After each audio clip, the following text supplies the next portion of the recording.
భట్టి విక్రమార్క 9వ భాగం. ఆ వేళ భోజరాజు సింహాసనం అధిష్ఠించాలని రాగా 9వ సోపానం మీద ఉన్న ప్రతిమ ఇలా చెప్పసాగింది.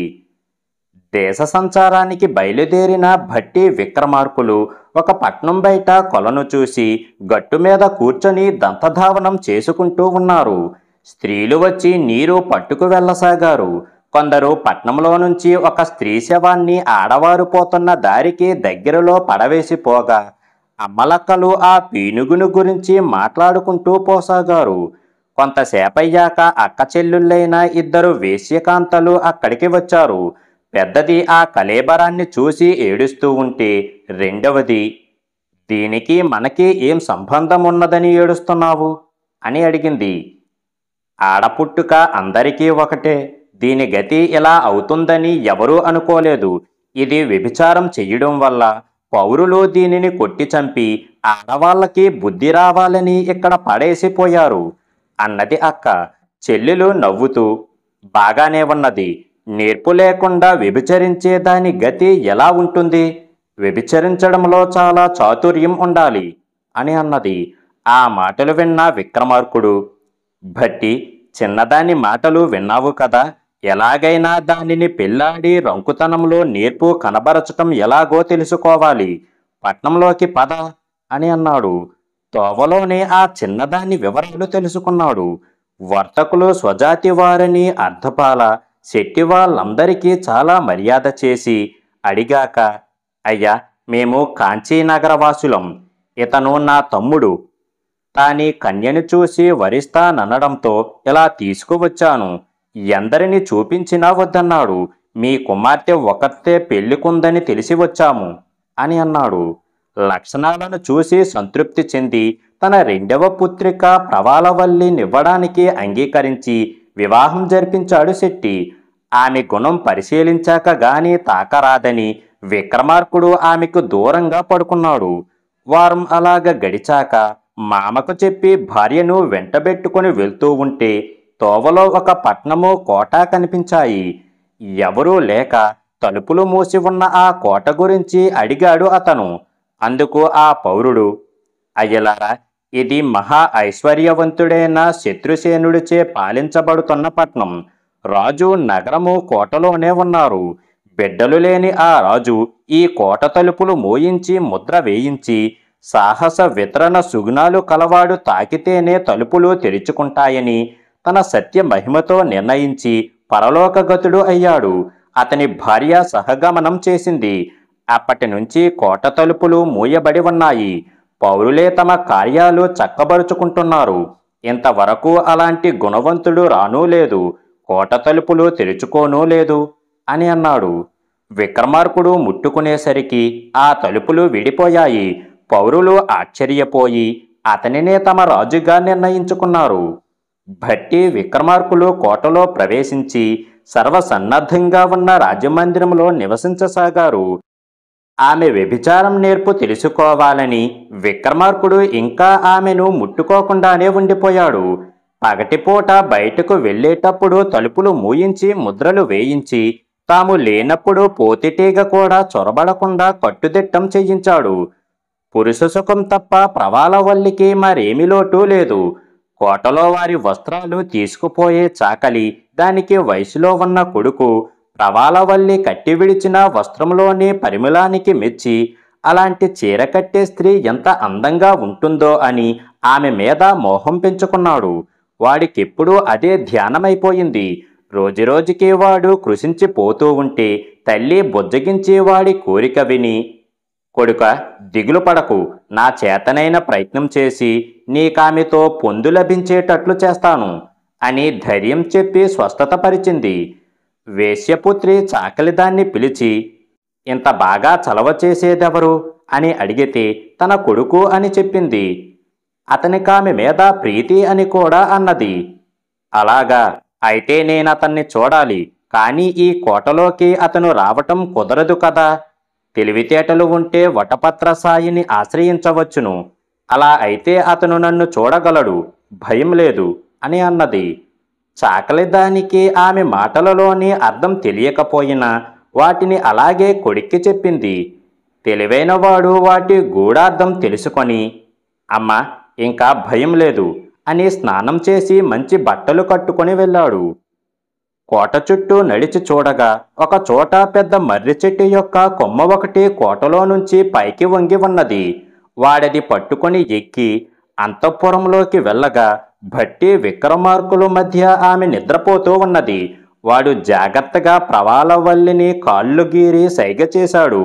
ఆమె వాడి తెలివికి సాహసానికి మెచ్చి అతన్ని రమ్మని వారు అటూ ఇటూ ఉండగానే సురతకేలి జరిపింది. ఆ సమయంలో భట్టి చూసి అతన్ని విక్రమార్కుడని, విక్రమార్కుడు చూసి ఆమెతో సుఖిస్తున్నది భట్టి అని అనుకొని ఒకరి మీద ఒకరు అసూయపడ్డారు. విక్రమార్కుడు భట్టిని ద్రోహిగా తలిచి అతని ముఖం చూడటం మహాపాపమని కోపగించాడు. తెల్లవారే వరకు ఊరుకొని సుఖించాక ప్రవాళవల్లి వాడిని అంతఃపురంలో ఒక గదిలో దాచి ఏమీ ఎరగని దానిలా ఉండిపోయింది. మర్నాడు రాజు మంత్రి కోట విడిచి వెళ్ళేటప్పుడు ఒకరితో ఒకరు మాట్లాడుకోక అసూయతో మౌనంగా ఉన్నారు. రాజు మాత్రం మంత్రి చేసిన ద్రోహాన్ని తనకి తానే చెబుతూ ఉంటే మంత్రి విని జాగ్రత్తగా ఆలోచించి ఏదో మోసం జరిగిందని, నాలాగే ఇతను నేరం కలిగినట్లు తలుస్తున్నాడని, సత్యాసత్యాలు ఎలా తెలుసుకోవాలా అని వచ్చి కోట బుర్జుపై కూర్చొని ఆలోచించసాగాడు. జటలు కలిగిన మునులిద్దరూ ఆ కోట వెనుక పక్కనున్న చెట్టు నీడలో కూర్చోవడం చూశాడు. వాళ్ళు కొంచెం సేపు కూర్చున్నాక జడలు ముడులు విప్పగా వాటిలో నుంచి ఇద్దరు రమణులు వచ్చి అల్పసంఖ్య నివారణార్థమన్నట్లు ఒక మరుగు స్థలానికి పోయి రవికిలో దాచిన పురుషులను బయటకు తీశారు. మగవారు కూడా మరుగు నుంచి వచ్చేలోగా తమ రవికిలలో పురుషులను దాచుకొని వచ్చారు. అది తెలియని మునులు వారిని తమ జడలలో ముడుచుకునేందుకు సిద్ధపడుతూ ఉండగా అదంతా చూస్తున్న భట్టి ఆశ్చర్యపడి ప్రవాళవల్లి విషయంలో ఏర్పడిన సందేహాన్ని వారి ద్వారా తీర్చుకోదలిచి వేగంగా అక్కడికి పోయాడు. మహానుభావులారా, నా యందు దయ ఉంచి నేడు మా నగరానికి వచ్చి మా ఆతిథ్యం స్వీకరించి వెళ్ళండి అని ప్రార్థించి వారిని తీసుకొని వెళ్ళాడు. వారిని కూర్చోబెట్టి, లలనామణి, ఇవాళ మన మందిరానికి 7 అతిథులు వచ్చారు. మనం 3 మొత్తం 10 మందికి భోజనాలు తయారు చేయించు అని ప్రవాళవల్లికి చెప్పాడు. భట్టి మాటలకు ఆమె ఆశ్చర్యపోయింది. వారిద్దరూ తాము 3 5 ఉండగా 10 మంది అంటాడు ఏమిటి అని అనుకొని అతని ఆజ్ఞ ప్రకారమే వంట చేయించింది. భట్టి 10 ఆకులు పీటలు వేయించి, ఇవాళ ఒక పంక్తిగా కూర్చొని భోజనం చెయ్యాలి, నువ్వు కూర్చో అని ప్రవాళవల్లిని కూడా కూర్చోబెట్టాడు. ఖాళీగా మిగిలిన 5 ఆకుల్ని చూస్తూ అందరూ ఏం జరుగుతుందో అని చూడసాగారు. అప్పుడు భట్టి, మునులారా, వచ్చిన వారిలో కొందరు భుజించి కొందరు పస్తుండటం న్యాయం కాదు. నా మనవి అంగీకరించి మీ జడలలో ఉండే మహిళలను కూడా కూర్చోమనండి అని అన్నాడు. వారు అతనికి తమ గుట్టు ఎలాగో తెలిసిందని, లాభం లేదని వారిని జడల నుంచి తీశారు. వారు సిగ్గుపడుతూ ఆకుల ముందు కూర్చున్నారు. విక్రమాదిత్యుడు ఆశ్చర్యపోతూ ఇంకా ఏం జరుగుతుందో అని చూడసాగాడు. అప్పుడు భట్టి, అమ్మలారా, మీరు రవికలలో దాచుకున్న పురుషులను కూడా వచ్చి కూర్చోమనండి, వారిని పస్తుంచటం మాత్రం న్యాయమా అని అన్నాడు. ఆ స్త్రీలు తమ గుట్టు బట్టబయలైందని తెలుసుకొని తమ విటులను బయటకు తీసి ఆకుల ముందు కూర్చోబెట్టారు. మునులు తమ భార్యలు విటులతో కూడి ఉండటం చూసి ఆశ్చర్యపడి ఆ తంత్రమెరిగిన భట్టిని దైవ సమానుడిగా ఎంచుతూ నోటమాట రాక ఉండిపోయారు. ఇంకొక ఆకు మాత్రమే మిగిలి ఉన్నది, దీని ముందు ఎవడి వస్తాడో అనుకున్నాడు విక్రమార్కుడు. భట్టి ప్రవాళవల్లిని చూస్తూ, కాంతామణి, మునిపత్నుల చర్యల వల్ల నీ ప్రవర్తన కూడా తెలుసుకున్నాను. నేను మా అన్న విక్రమార్కుడు మీ ఊరి చెరువుగట్టున కూర్చొని ఉండగా అక్కడ చంపివేయబడిన యువతి విషయమై నీ అక్క దుఃఖించగా వ్యభిచారం చేసే నేర్పు శక్తి ఆమెకి లేవు అన్నావు. నీ సమర్థత తెలుసుకునేందుకు మా రాజు నిన్ను పెళ్లాడి ఇప్పటి వరకు ముట్టుకోకుండా ఉండిపోయాడు. నువ్వు నీ చాతుర్యం చూపించావన్నది స్పష్టమయ్యింది. ఇంకా దాపరికం ఎందుకు? నిన్న రాత్రి నువ్వు మా మధ్య పడుకొని ఉండి రప్పించగా వచ్చినవాడు, నీతో క్రీడించినవాడు అయిన ఆ పుణ్యాత్ముణ్ణి కూడా పిలువు, అందరం కలిసి ఆనందంగా భోజనం చేద్దాము అని అన్నాడు. అంత స్పష్టంగా చెబుతున్న భట్టితో బొంకడానికి కుదరక ఆమె దాచి ఉంచిన చాకలి విటుడిని పిలుచుకువచ్చింది. ఆ వింత చూసి విషయమంతా గ్రహించిన విక్రమార్కుడు భట్టి వివేకానికి ఎంతో సంతోషించి అతన్ని కౌగిలించుకొని, నేను నిన్ను దోషిగా ఎంచాను, అది చాలా పెద్ద నేరం అని తెలుసుకున్నాను, నా యందు భేదబుద్ధి వదిలి మునపటిలాగే ప్రవర్తించు అని ప్రార్థించాడు. అప్పుడు అందరూ భోజనాలు చేశారు. రాజు మునుల వైపు చూసి, తపస్సులారా, మీరు మీ భార్యలను తీసుకుపోండి అని అన్నాడు. అప్పుడు వారు, రాజశేఖర, ఈ స్త్రీలపై సందేహం కలగకుండా జటలలో దాచుకున్న వీరు విటులను పెట్టుకొని మమ్మల్ని మోసం చేశారు. ఈ వ్యభిచారి మనులను మేము పరిగ్రహింపము, వారికి మాకు సంబంధం లేదు అని వెళ్ళిపోయారు. విక్రమార్కుడు ప్రవాలవల్లి మీద కోపగించక ఆమెను చాకిలివానికే ఇచ్చి మునిపత్నులను వారి విటులకు ఇచ్చి పెళ్లి చేసి ఆ పురాధిపత్యాన్ని కోటని చాకలివానికి, మంత్రి పదవులను మునిపత్నుల విటులకి నిర్ణయించి సుఖంగా బతకండి అని ఆ నగరం విడిచి భట్టితో వెళ్ళిపోయాడు. అప్పటికి దేశ సంచార కాలము ముగిసిపోయింది. భోజరాజ, విక్రమార్కుడి సద్గుణాలు నీకుంటే ఈ సింహాసనం ఎక్కు అన్నది ప్రతిమ. ఆ వేళకి ముహూర్తం దాటిపోవడంతో భోజరాజు తన మందిరానికి వెళ్ళిపోయాడు. 10వ సాలభంజిక ప్రభావతి చెప్పిన కథ. శతశృంగం అనే పర్వత ప్రాంతంలో కాంచనపురం అనే ప్రసిద్ధ పట్నం ఉండేది. దానిని హేమచంద్రుడు అనే రాజు విబుధుడు అనే మంత్రితో పరిపాలించేవాడు. ఆ రాజుకి పతినే దైవంగా ఎంచే సువర్ణరేఖ అనే భార్య ఉండేది. విపరీతమైన కోపము, అత్యంత తపోమహిమ కలవాడైన విశ్వామిత్రుడు ఒకనాడు రాజద్వారం వద్ద నిలుచొని తన రాకను రాజుకి తెలిపాడు. పూజా ద్రవ్యాలు పట్టుకొని మంత్రి సామంతులను వెంటబెట్టుకొని భార్యను పిలిపించి రావటంతో కొంచెం ఆలస్యం అవడంతో ఆ ముని కోపించి, ఓరి రాజాధమ, మదమెక్కిన నువ్వు మాలాంటి వారిని లెక్క చేస్తావా? నీ పోతరం అనుస్తాను. నువ్వు నీ నగరంలోని అందరూ సకల జీవులు ప్రాణం లేకుండా ఉండండి. మీ ప్రాణాలు నా కమండలం చేరుగాక అని శపించాడు. రాజు ఎంత ప్రార్థించినా ప్రయోజనం లేకపోయింది.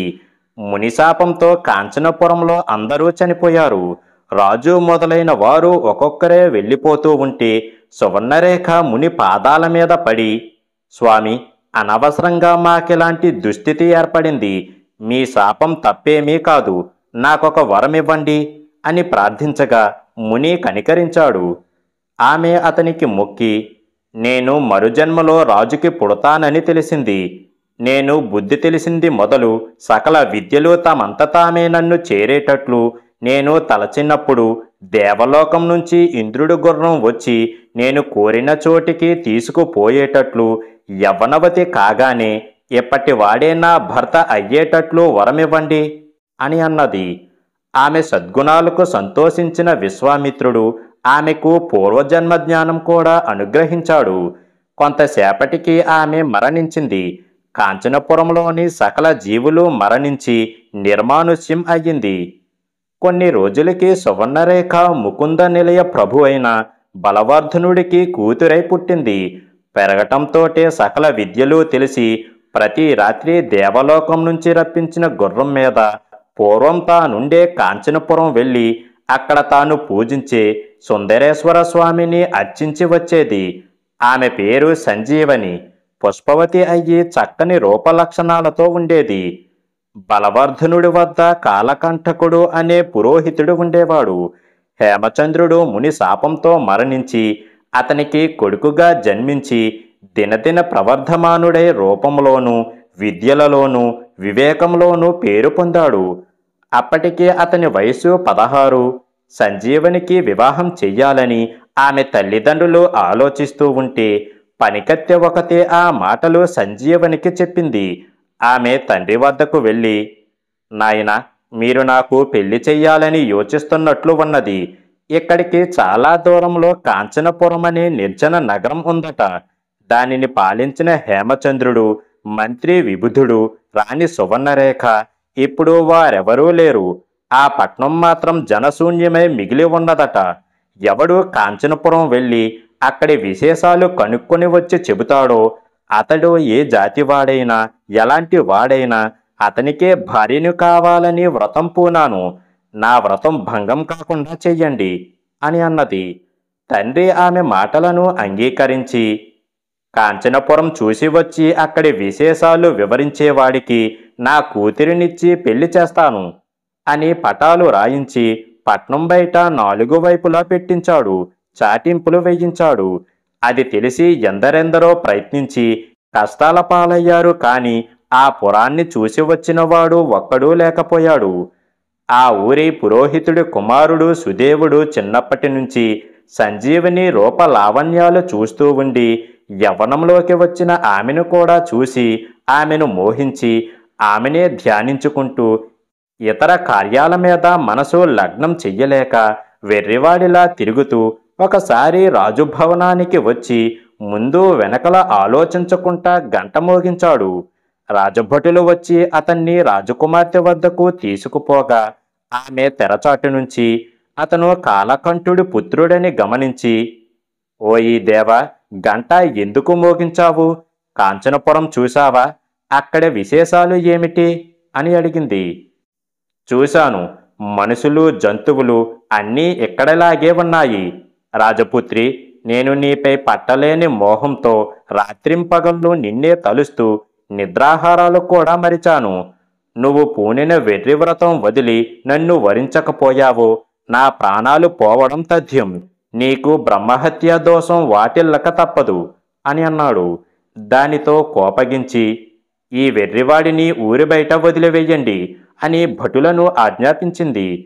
సంజీవని తన మీద చూపిన అనాదరణకి ఎంతో దుఃఖించి ఆమె మీద మనసు మరల్చుకోలేక ఎలాగైనా కాంచనపురం చూసి వచ్చి అక్కడి విశేషాలు చెప్పి రాజకుమార్తెను పెళ్లాడాలని దృఢంగా నిశ్చయించుకొని బయలుదేరాడు. కానీ ఎంత ప్రయత్నించినా ఎన్ని కష్టాలు పడినా కాంచనపురం వృత్తాంతమే అతనికి తెలియలేదు. నిరాశ చేసుకొని సంజీవిని స్మరించుకుంటూ తిరుగుతూ ఉజ్జయిని నగరాధిపతి విక్రమార్కుడు పరోపకారి అని విని అతని వద్దకు వెళ్ళి ఆశీర్వదించగా అతను సుదేవుడిని సన్మానించి అతను వచ్చిన కారణం అడిగాడు. సుదేవుడు సంజీవిని గురించి కాంచనపురం గురించి చెప్పి ఎలాగైనా నాకామె పొందు కల్పించి ప్రాణాలు రక్షించు అని ప్రార్థించాడు. విక్రమార్కుడు అతనికి వాగ్దానం చేసి ఇంటికి పొమ్మన్నాడు. విక్రమార్కుడు భద్రకాళిని ఆరాధించి బేతాళుడి సాయంతో కాంచనపురం వృత్తాంతం తెలుసుకునేందుకు ప్రయాణమయ్యాడు. పట్నాలు, గ్రామాలు, అడవులు, కొండలు, నదులు దాటి ఒక తోటలో ప్రవేశించగా అక్కడొక అగ్నిగుండాన్ని, దానిలో కాగుతున్న పెద్ద నూనె గంగాలాన్ని చూశాడు. నిర్మానుష్యమైన చోట అది కనబడటానికి కారణం అర్థం అవలేదు. కాంచనపురం కనుక్కునేందుకు పడరాని పాట్లు పడినా అది ఎక్కడ ఉందో అయినా తెలియనేలేదు. బ్రాహ్మణుడికి చేసిన వాగ్దానం నిలువుకోలేని బతుకు ఎందుకు? ఈ నూనె గంగాలంలో పడి చావడం మేలు అని ప్రయత్నిస్తూ ఉంటే ఎక్కడ నుంచో ఒక ముని వచ్చి ఆ గుండానికి ప్రదక్షిణం చేసి విక్రమార్కుడిని పలకరించకుండా నూనె గంగాలంలో పడబోతూ ఉంటే ఆశ్చర్యపోయి అతని చెయ్యిని పట్టుకొని తాను అందులో పడ్డాడు. కొంతసేపయ్యాక మరికొందరు మునులు వచ్చి ఇంకెందుకు ఆలస్యం చేశావు? నూనె గంగాలంలో పడలేదేం అని ఆ మునిని అడిగితే అతను ఎవరో తెలియదు, నిష్కారణంగా దీనిలో పడి చనిపోయాడు అని అన్నారు. ఆ మునులు ఆశ్చర్యపడి తమ తపోబలంతో కాగుతున్న నూనెను చల్లార్చి నూనెలో పడిన సాహసీకుడా, లేచిరా అని అన్నాడు. విక్రమార్కుడు బయటకు వచ్చి వారికి నమస్కరించి నిలబడ్డాడు. వారతని గురించి తమ తపోబలంతో తెలుసుకొని అతను వచ్చిన పని కూడా తెలుసుకొని, నరేంద్ర, మేమొక వ్రతం పూనాము. దాని ప్రకారం మాలో ఒకడు నూనె గంగాలంలో పడి మరణించగా మిగిలిన వారు అతనిని బతికించి ఆ నూనె తాగిపోతాము. నువ్వు కాంచనపురం పోవాలని వచ్చావు, కాని అది చాలా దూరం. దారి దుర్గమం. మేమొక ఉపాయం చెబుతాము విను. ఇక్కడికి 2 యోజనాల దూరంలో తూర్పుగా ఒక పెద్ద మర్రి చెట్టు మీద గండభేరుండాలు ఉండే పక్షులు ఉన్నాయి. అవి ప్రతిరోజు కాంచనపురం పోయి వస్తాయి. అవి నిన్ను చూశాయో మింగేస్తాయి. కనుక వాటికి తెలియకుండా వాటి కాళ్ళు పట్టుకొని ఉన్నావో అవి నిన్ను కాంచనపురం చేరుస్తాయి అని అన్నారు. అతను వారి వద్ద సెలవు తీసుకొని అక్కడ చచ్చిపడి ఉన్న తుమ్మెదలలో ప్రవేశించి తన శరీరాన్ని కాంచనపురం చేరేటట్లు భేతాళుడికి చెప్పి ఆ పక్షులకు తెలియకుండా వాటి రెక్కలలో దాక్కున్నాడు. అవి కాంచనపురం చేరాక భేతాళుడు తెచ్చిన శరీరంలో ప్రవేశించి అక్కడ విశేషాలు చూడసాగాడు. కాంచనపురం బంగారం, మణులు మొదలైన వాటితో ఇంద్రలోకంలా ఉన్నది. అతనికి ఆశ్చర్యం, ఐశ్వర్యం గొలిపింది. ఒక దేవాలయంలో శంకరుడిని దర్శించి అక్కడ నుంచి కదలబుద్ధి కాక అక్కడే ఉండగా జామురాత్రి అయ్యాక ఒక చక్కని యువతి గుర్రం మీద ఆకాశంలో నుంచి వచ్చి ఆ దేవుణ్ణి పూజించి వెళ్ళిపోయింది. ఆమె దేవకాంత అయి ఉంటుంది అనుకున్నాడు. ఆ పట్నంలో ప్రాణులన్నీ నిర్జీవంగా ఉన్నందుకు వింతపడి ఆ రాత్రి గడిపి మర్నాడు ఉదయం బేతాళుడి మీద ముకుంద నిలయం చేరి తన కోసం ఎదురుచూస్తున్న సుదేవుడిని అతన్ని కలుసుకున్నాడు. అతను ఎంతో మర్యాద చేసి తాను చూసిన కాంచనపుర వృత్తాంతం చెప్పి రాజపుత్రికి తెలపమన్నాడు. సుదేవుడు రాజపుత్రికి, ఆ పురం బహుదూరం, అక్కడి ప్రాణులు నిర్జీవాలు. రాత్రి ఒక స్త్రీ ఆకాశం నుంచి వచ్చి అక్కడి దేవుడిని ఆరాధించి పోతూ ఉంటుంది అంటూ వివరించాడు. సంజీవని ఎంతో సంతోషించి తండ్రి, మంత్రి మొదలైన వారిని రప్పించి తన పూర్వజన్మ జ్ఞానం, మునిశాపం అన్నీ చెప్పింది. శాపమోసగిన ముని, ఎవడు నీకు కాంచనపుర వృత్తాంతం చెబుతాడో అతనే నీకు మగడు. మరో జన్మలో మీకు రూపాలు మారిన కాంచనపుర వృత్తాంతం నీకు చెప్పినప్పుడు మీ శాపం తీరి నువ్వు నీ భర్త మీ నగరం చేరి సుఖంగా ఉంటారు. సకల ప్రాణులు సజీవం అవుతాయి అని అన్నాడు అని తెలిపింది. అందుకే నేను నా పతి ఎవరనేది తెలుసుకునేందుకు ఈ పురవృత్తాంతం చెప్పిన వాడినే పెళ్లాడతానని శపథం చేశాను. ఇతను చెప్పాడు కనుక ఇతనే నా భర్త. పూర్వంలాగే ఇప్పుడు మేము భార్యాభర్తలం. ఇంకా మీ వద్ద ఉండలేను, మా నగరానికి వెళ్తాను అని అన్నది. చింతిస్తున్న తండ్రిని శాంతపరిచి సుదేవుడితో, విప్రవర్య, నేనిప్పుడు కాంచనపురం వెళ్తున్నాను. నీ శక్తితో అక్కడికి వచ్చి నన్ను పెళ్ళాడు అని ఇంద్రుడి గుర్రాన్ని తలుచుకున్నది. అది రాగా దాని మీద కాంచనపురం వెళ్ళిపోయింది. సుదేవుడు ఇంటికి వచ్చి జరిగినదంతా విక్రమార్కుడికి చెప్పాడు. అతను బ్రాహ్మణ కుమారుడితో బేతాళుడిని అధిరోహించి కాంచనపురం చేరేసరికి సుదేవుడి రూపం అద్భుతంగా మారిపోయింది. మునపటి రాజరూపం వచ్చింది. సంజీవిని కూడా పూర్వరూపం పొందింది. ప్రాణులు చైతన్యం పొందాయి. రాజశేఖర, నీ కృప వలన మా శాపం పోయి రాజభోగాలు మళ్లీ లభించాయి అంటూ రాజు విక్రమార్కుడిని ఎన్నో విధాలా ప్రశంసించాడు. వారం రోజులు ఉండి విక్రమార్కుడు ఉజ్జయిని పోయి జరిగినది భట్టి మొదలైన వారికి చెప్పి సుఖంగా రాజ్యపాలన చెయ్యసాగాడు. భోజరాజా, అలాంటి సామర్థ్యం నీకుంటే ఈ సింహాసనం ఎక్కు అన్నది ప్రతిమ. సమయం మించిపోయిందని భోజరాజు ఇంటికి వెళ్ళిపోయాడు.